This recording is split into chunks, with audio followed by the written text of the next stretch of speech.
El Congreso debatirá el proyecto de retiro de hasta 25% que lo verá en el siguiente pleno.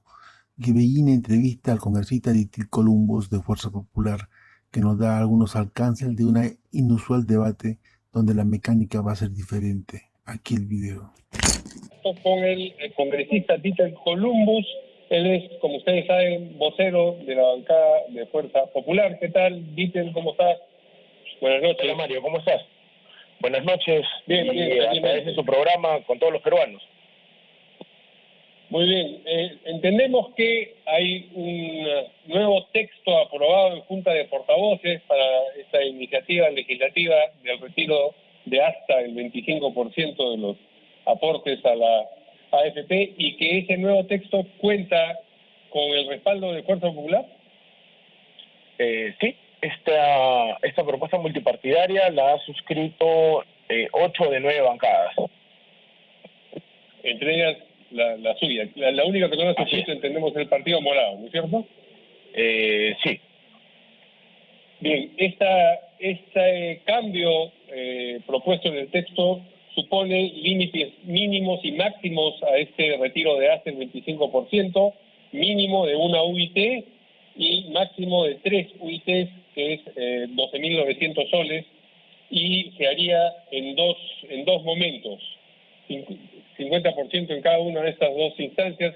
La primera 10 días después de aprobada la medida y la segunda 30 días más tarde. ¿Es correcto eso? Sí, así es, Mario. Bien, y bueno, van a discutirlo mañana en una sesión plenaria, pero es una sesión plenaria sui generis, como tiene que ser todos estos días, por cierto, a la que han llamado presencial pero desconcentrada. ¿En qué consiste lo presencial pero desconcentrado de la sesión de mañana? A ver, lo que pasa es de que, comprenderás, Mario, estamos en una coyuntura atípica, no solamente en el país, sino a nivel mundial, ¿no? Y sí, ese pleno que se ha convocado va a ser bajo la misma mecánica que se convocó en su oportunidad para la juramentación de los parlamentarios. Eso quiere decir que no vamos a estar todos presencialmente en el pleno, sino que vamos a estar distribuidos, vamos a llamarlo así, en las salas que están contiguas o aledañas al pleno o al hemiciclo, y conforme vayamos participando, iremos ingresando y saliendo. Además de eso, no vamos a ir los 130 parlamentarios, sino que se han tomado las medidas administrativas para que sea la menor cantidad de congresistas, parlamentarios que participemos, y dicho sea de paso, sin personal administrativo, sin asesores. ¿A qué se refiere con la mínima cantidad posible? ¿Cuántos van a ir? Bueno, además, a la hora de votar, para poder cubrir el quórum. Es decir, la mitad más uno, eso es lo que van a tener de presencia. En promedio unos 70 parlamentarios. Ajá. Y son 70 los que van a votar, sencillamente. No van a hacer ese recurso del que se hablaba, de que los portavoces lleven el voto de cada uno de los integrantes de una bancada. En el caso de Fuerza Popular, yo haré presente al momento que haga el uso de la palabra quiénes son los parlamentarios de mi bancada que no van a poder asistir y cuál es el sentido del voto que ellos tienen respecto a esta propuesta normativa.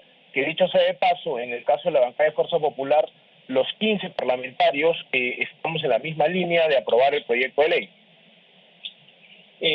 Si entendí bien la mecánica, entonces, van a estar distribuidos en distintos ambientes del Congreso estos 70, 71 congresistas, y conforme les toque hacer uso de la palabra en el debate, van a entrar al hemiciclo y eso va a ser transmitido. ¿Eso es lo que va a ocurrir? Sí, también, porque va a ser transmitido por el canal del Congreso, hasta donde nos ha informado el presidente Merino. Ya, pero ese es un aspecto de lo que le estaba preguntando. Lo otro es, van a salir de estos ambientes en los que están distribuidos y en el momento que les toca hacer uso de la palabra, y solamente en ese momento, van a entrar al hemiciclo. Sí, con la precisión que en el caso de los voceros, nosotros sí vamos a estar, creo, en nuestros escaños de forma permanentemente. Así es. Y luego, a la hora de la votación, me imagino que sí tienen que, no sé, ir uno por uno y marcar el botón, ¿o cómo va a ser el proceso de votación? Mira, el tema de la votación, hay dos alternativas, Mario. O es como bien ha señalado, la votación es que comiencen a llamar la lista y comiencen a entrar a registrar asistencia a votación, que es el tema electrónico, o hacer la votación a mano alzada. Para eso tienen que entrar, digamos, todos en ese momento. No necesariamente, porque podría ser... ¿Se va de ambiente en ambiente contando las manos alzadas? ¿Es lo que me está diciendo? No. Podría ser que en orden alfabético o por grupos políticos vayamos ingresando y se nos diga estamos a favor o en contra. A favor o en contra. Entiendo. Así es. Bien. Usted conoce, por supuesto, las objeciones que se ha planteado a la iniciativa, aún con estas características nuevas, varias de ellas expresadas por, digamos, autoridades del Banco Central de Reserva y por la ministra de Economía.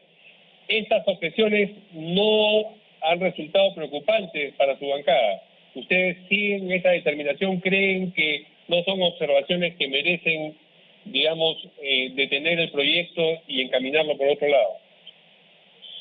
Mira, Mario, permíteme señalar lo siguiente.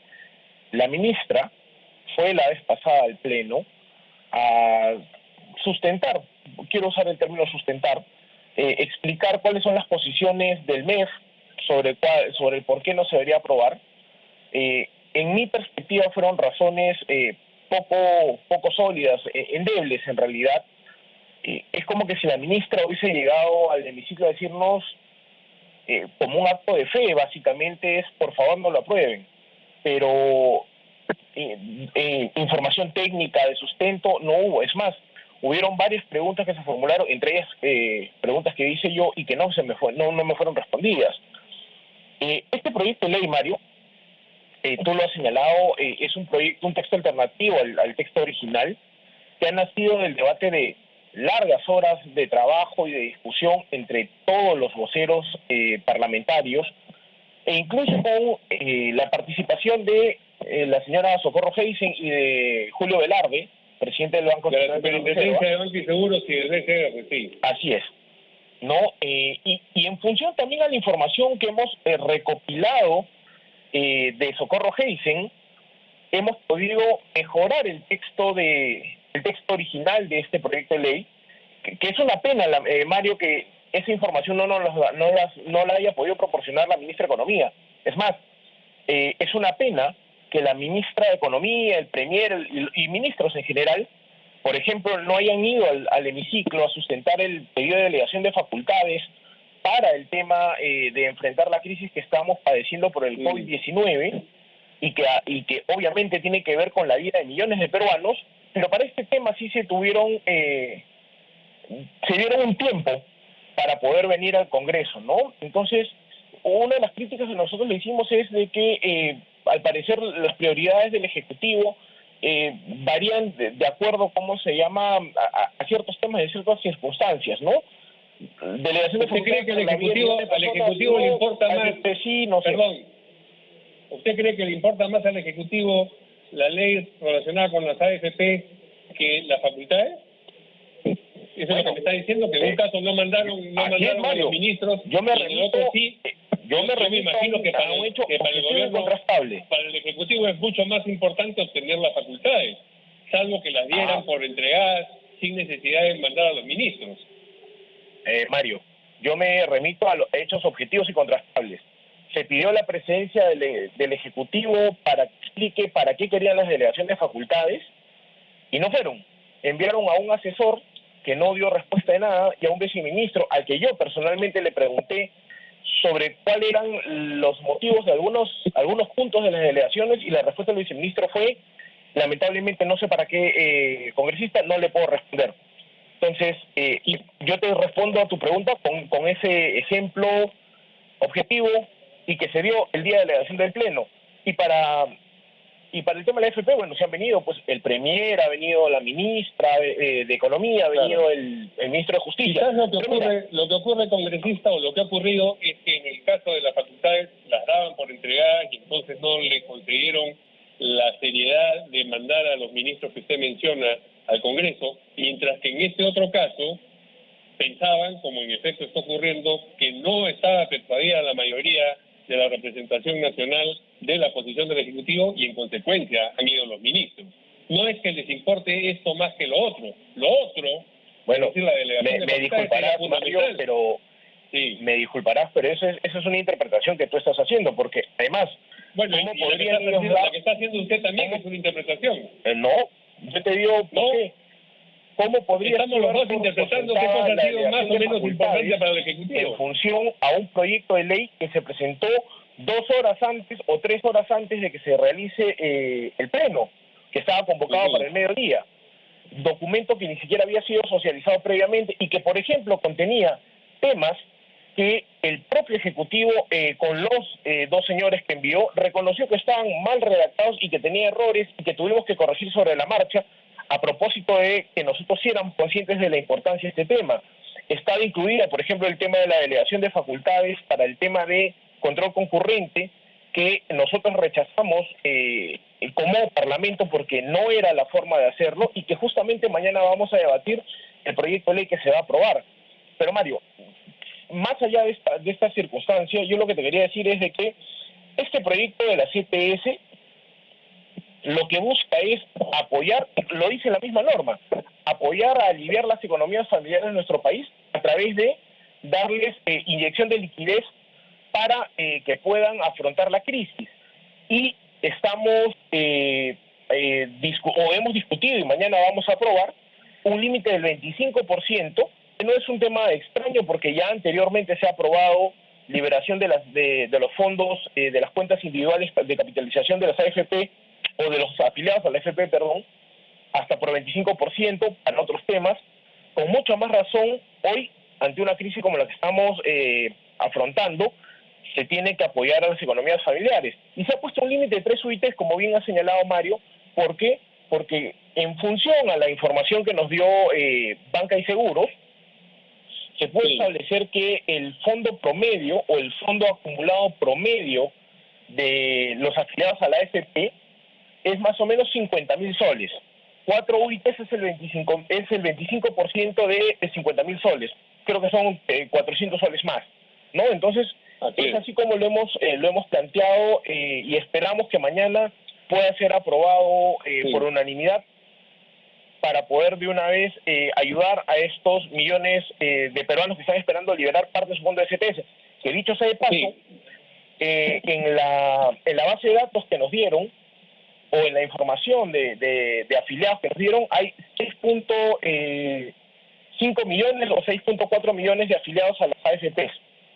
Una pregunta, una precisión. Va a apoyar a todos, pero 5.5 millones de afiliados a las AFP son los que tienen fondos que llegan hasta 50.000 soles. Es decir, el 90% de afiliados a la AFP o un poco más son los que tienen fondos cuyo acumulado a la fecha llegan aproximadamente a 50.000 soles, con lo cual con esta medida por favor, va a habilitar el 25%. Congresista, una última precisión porque ya tenemos que dejar la entrevista. Si le he entendido bien, para estas modificaciones en el texto de la propuesta han sido importantes los aportes de la señora Heisen de la Superintendencia de Banca y Seguros y eventualmente la del señor Velarde del BCR, pero la de la ministra de Economía para nada. ¿Eso es lo que nos ha dicho? Bueno, si me preguntas, a mí yo no puedo hablar por los demás voceros, pero la participación de Socorro Heisen y la participación de Socorro Heisen y la participación de Julio Velarde nos ayudaron a mejorar el texto original de la norma, cosa que no ocurrió con la participación ni del señor Ceballos, ni de la ministra Alba, y del ministro de Justicia, que la verdad fue a acompañarlos porque no aportó nada en el tema. Muy bien, nos damos por enterados, vamos a ver qué cosa ocurre mañana en este pleno presencial concentrado en el Congreso. Gracias al congresista Díkel Columbo por la entrevista. Si te gustó el video, no te olvides darle like, suscribirte y compartir. Gracias.